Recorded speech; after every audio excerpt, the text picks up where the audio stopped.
Hello, hello, j'espère que vous allez bien. Bienvenue dans ce live. Alors, j'avais envie aujourd'hui de venir vous parler de prendre sa place. Donc, on va voir s'il y a 2-3 personnes qui se connectent. Si tu vois ce live en replay, n'hésite pas à mettre un petit hashtag replay, un petit pouce, un commentaire, ça me fera plaisir. Aujourd'hui, j'ai envie de justement te partager pour moi qu'est-ce que c'est de prendre sa place.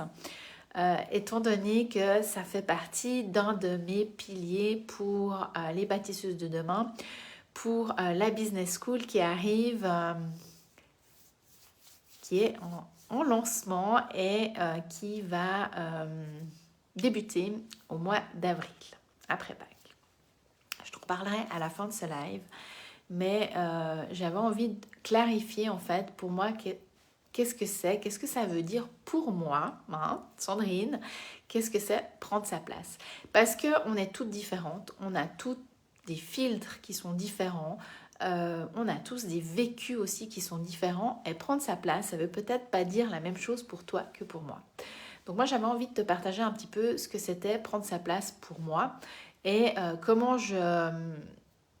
tout au long de ma carrière et voilà, maintenant en tant qu'entrepreneur, j'ai pris ma place et je distingue en fait le fait de prendre sa place. Donc voilà, alors pour moi il y a plusieurs choses. Pour moi déjà, prendre sa place, c'est être unique, donc accepter son unicité, qui on est, c'est reconnecter vraiment en premier lieu à qui on est pour aller se différencier par la suite en tant qu'entrepreneur, en ayant notre business. Donc c'est un travail, moi je dirais quotidien, de qui on est, parce qu'on évolue tout au long de notre vie, on évolue tout au long de notre carrière, et c'est vraiment aller se reposer régulièrement les questions, ok, mais qui je suis maintenant, qu'est-ce que j'aime, quelle est cette femme en fait finalement aujourd'hui et maintenant, et d'aller l'accueillir en fait, parce que on est un tout, on a nos parts d'ombre, on a nos parts de lumière, il y a des choses qui sont fun chez nous et il y a des choses qui sont un peu moins fun, mais finalement c'est tout ça qui fait qui on est, et c'est aussi tout ce qu'on a envie de créer qui fait qui on est. Donc voilà, c'est vraiment aller accueillir tout ça, c'est aussi aller accueillir toutes ses compétences, toute sa valeur et la reconnaître, parce que voilà, je sais que nous les femmes, parfois, on a tendance à ne pas voir toute la valeur et toute la pépite qu'on a. Je le vois quand même régulièrement dans mes accompagnements, et c'est vraiment d'en être, mais juste à 3000% certaine en fait, que c'est intégré en fait de la valeur qu'on a et de la valeur qu'on a à apporter au monde. Donc ça déjà c'est vraiment notre unicité, qui on est, quelles sont nos valeurs, aller se reconnecter à tout ça. Et ça c'est du travail quotidien, en tout cas pour moi, ma vision.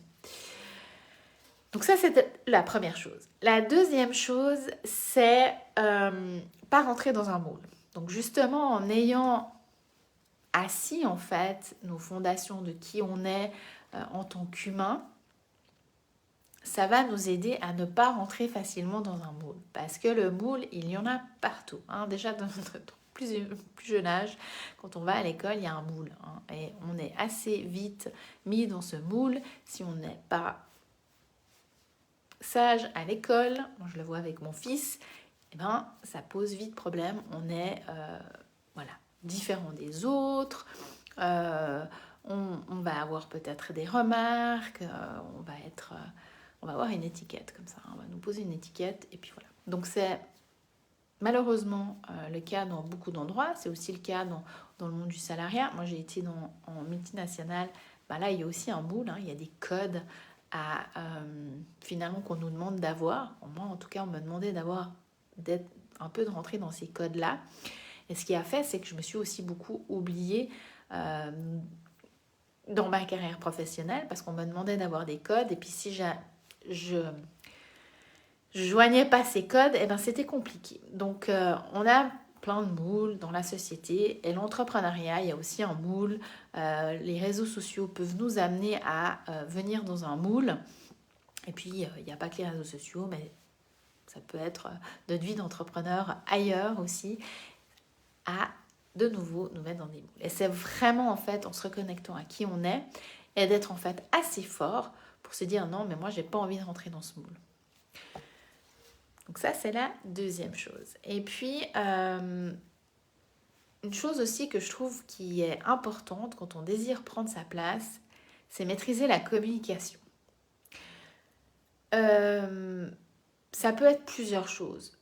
Alors, déjà dans ses posts ou sur les réseaux sociaux ou quand on communique par email avec nos clientes, c'est d'essayer de faire un peu attention à ces fautes d'orthographe. Pour moi, la communication, ça passe déjà par là. Et puis, clairement, de se différencier, de mettre des citations tous les jours, c'est pas ça qui va faire que vous allez être différente des autres. Alors oui, moi j'aime aussi les citations, je peux en utiliser parfois, mais je pense que maîtriser quand même la communication de comment on va communiquer avec les gens, et peut-être qu'on est moins bon, par exemple en live, que par écrit, donc finalement c'est de savoir où on est bon, et puis d'aller plutôt mettre le focus où on a ses compétences et où on aura plus d'impact. Mais moi, pour moi, ça passe par là. Hein. Prendre sa place, c'est aussi au niveau de notre communication. Et puis particulièrement sur les réseaux sociaux, parce que c'est la seule chose qu'on voit, c'est comment les gens communiquent et comment on s'adresse aussi dans nos posts avec notre message. Donc si on n'est pas clair, clairement, les gens ne vont pas connecter avec qui on est et avec la personne et la pépite qu'on a amenée au monde. Donc ça, c'est très important au niveau de notre communication. Et puis, je pense aussi, il n'y a pas que les réseaux sociaux, maintenant ça me revient, c'est en pitch. Quand on est en réseautage d'entrepreneurs, moi je fais partie de réseau d'entrepreneurs, et la première chose souvent qu'on te demande, c'est qu'est-ce que tu fais. Voilà. Et c'est vraiment important de pouvoir en 2 minutes capter l'attention de la personne avec qui tu vas parler, échanger lors de réseautage, parce que si tu ne sais pas vraiment qu'est-ce que tu fais et qui tu es, ça va être compliqué finalement de faire ton pitch quand tu es en réseautage. Donc pour moi, prendre sa place, la communication fait partie de prendre sa place. Et encore une autre chose par rapport à prendre sa place, c'est mettre des limites claires dans son entreprise, avec ses clientes, avec ses partenaires, mettre des règles, et puis en fait finalement d'être assez ok avec ces règles-là. C'est-à-dire que si à un moment donné on a un de nos clients qui va nous demander quelque chose et pour nous c'est pas ok, ça va au-delà de nos limites, de pouvoir leur dire non, et puis pas d'avoir peur des conséquences. Si par exemple, on a quelqu'un qui aimerait finalement travailler avec nous, et puis qui nous demande plus que ce qui est dans le programme, voilà un exemple, et puis on lui dit oui tout le temps, parce que où on a un accompagnement, voilà, un accompagnement d'1 heure, et puis chaque fois... à la fin d'1 heure, cette personne-là, notre client, va commencer à parler plus, et puis qu'on n'arrive pas finalement à dire écoute, maintenant le temps est fini, c'était 1 heure, et finalement, déjà, c'est pas prendre notre place en tant qu'entrepreneur, en tant qu'accompagnant. Voilà. Donc c'est vraiment poser des limites qui sont ok pour nous et qui sont claires vis-à-vis de nos clients, vis-à-vis de nos partenaires, vis-à-vis de notre famille aussi, de notre entourage. Moi, ce que je vois aussi beaucoup, c'est que parfois il y a des gens de notre entourage qui se permettent de dire certaines choses par rapport à notre entreprise, par rapport à notre carrière, n'importe. Et ça, c'est juste pas ok. Donc c'est pouvoir en fait poser ses limites et oser les poser aussi. Pour moi, prendre sa place, ça va aussi avec ses règles et ses limites. Après, une autre chose par rapport à prendre sa place, comme moi je vois la chose, c'est vraiment développer un réseau solide. Et puis, un réseau solide, ça peut être sur les réseaux sociaux, mais ça peut être aussi hors réseaux sociaux. Moi, personnellement, je ne vis pas ma vie qu'à travers les réseaux sociaux. Hein.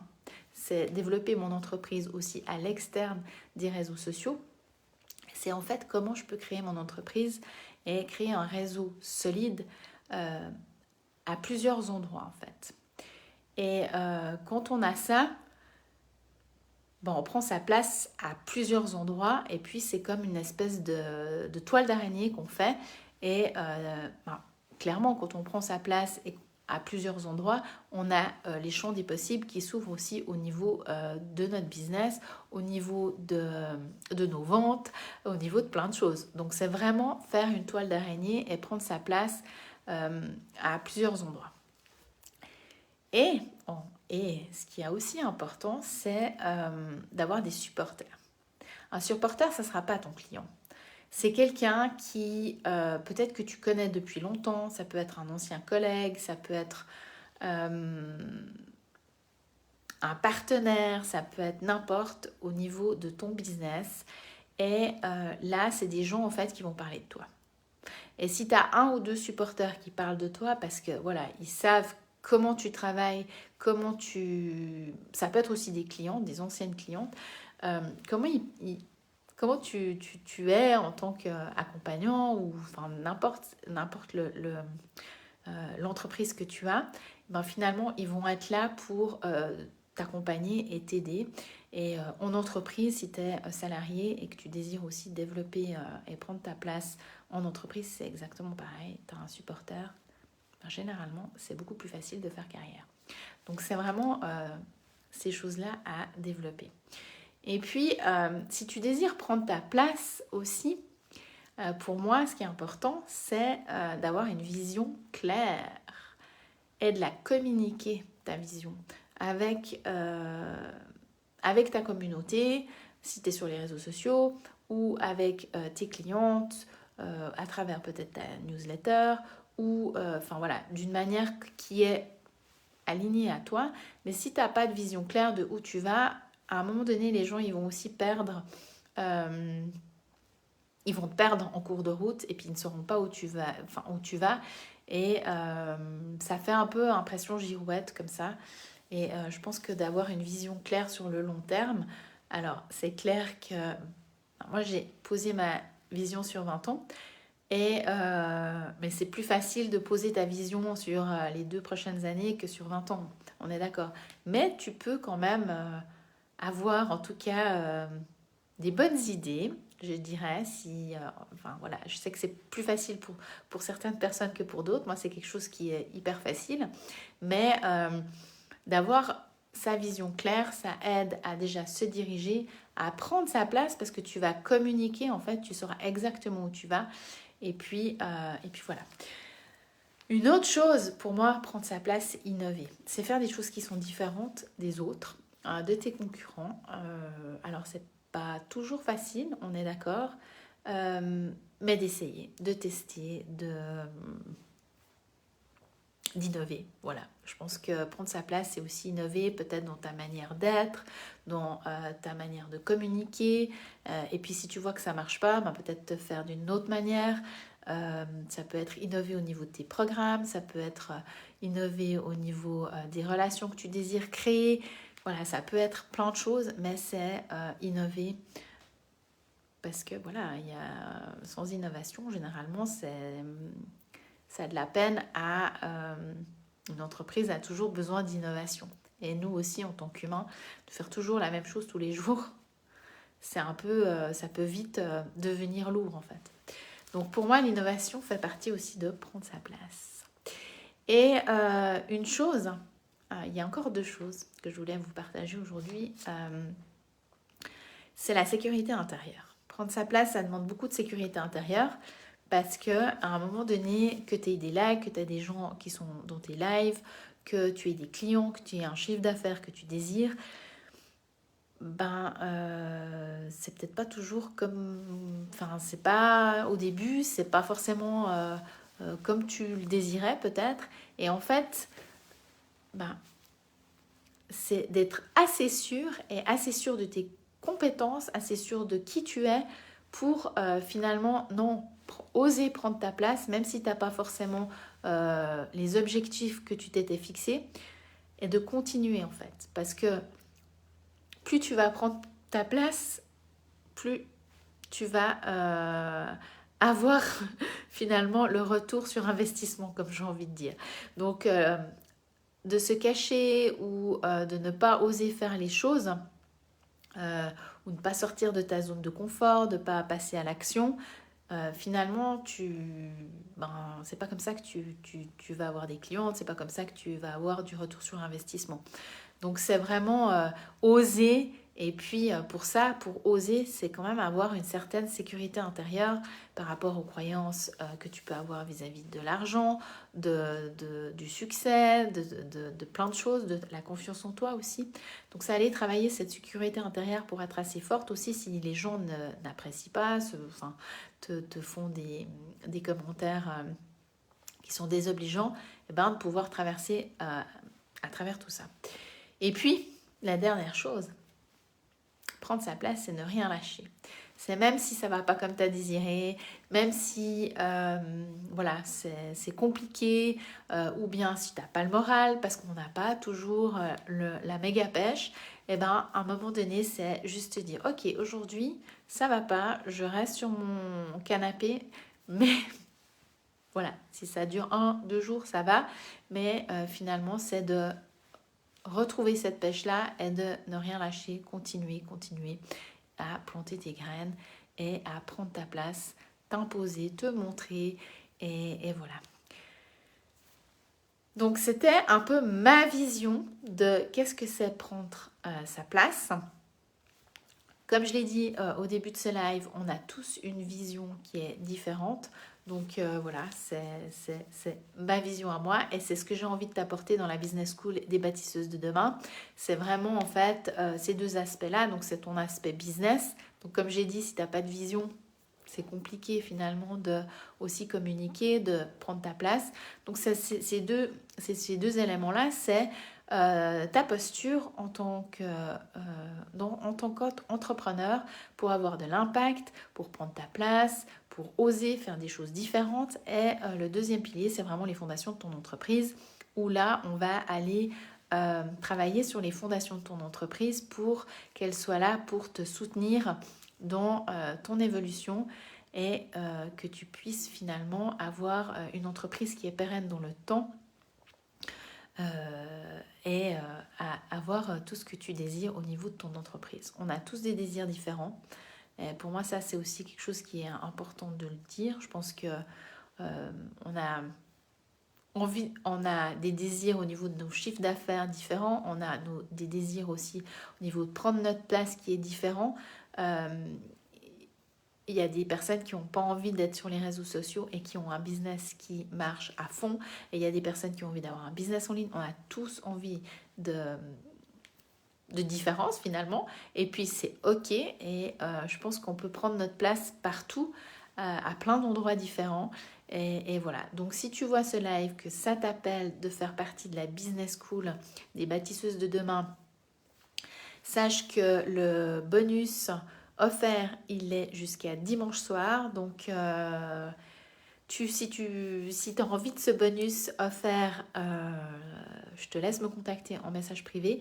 Le bonus, c'est quoi? C'est un questionnaire que je vais t'envoyer par mail où je te pose des questions par rapport à ta posture, par rapport à ton entreprise et je ferai un audit avant que la Business School commence pour te donner un petit peu mon retour, que je vois, voilà, quels sont peut-être déjà les axes où tu pourras mettre ton focus pendant la Business School. Et ça me permet aussi de mieux te connaître, mieux connaître ton entreprise et de te faire des retours qui sont plus spécifiques lors de la Business School. Donc ça, c'est le bonus qui est offert jusqu'à dimanche. Le prix, il est encore jusqu'à 333 € jusqu'à mercredi prochain, donc mercredi. Et le prix final est à 1111 €. On commence la Business School après les vacances de Pâques, en avril. Et je crois que je t'ai tout dit en fait. Si tu as des questions, n'hésite pas à me contacter. Ah oui, on m'a demandé, la Business School, c'est pour qui? C'est pour toutes les femmes qui ont envie de prendre leur place, qui sont entrepreneurs, ou qui développent un business qui sont entre deux, pour moi c'est ok aussi. Donc, parce que comme ça tu commences aussi avec les bonnes bases. Et ça peut être aussi si tu as un business depuis plusieurs années ou voilà, et que tu ressens le besoin de justement aller revoir ces fondations-là, donc ta posture en tant qu'entrepreneur et aussi les fondations de ton business, prendre ta place. Et voilà, donc c'est vraiment pour les deux types. Moi, je me réjouis en tout cas de passer enfin, voilà, de passer cette première cohorte avec vous, avec les bâtisseuses. Ce sera sur 5 mois, un Zoom par semaine. Et donc par mois, il y aura 3 Zooms d'enseignement où là, ça sera par thématique. Et puis, il y a un dernier Zoom par mois. Donc le dernier, ça sera plutôt un question-réponse où vous pourrez me poser voilà, toutes les questions que vous désirez par rapport à votre entreprise, par rapport aux thématiques qu'on a vues pendant les 3 semaines d'avant et aussi s'il y a d'autres thématiques que vous aimeriez aborder. Voilà, je te souhaite une belle fin de matinée. Je te dis à bientôt pour un prochain live et je te souhaite un bon week-end. À bientôt.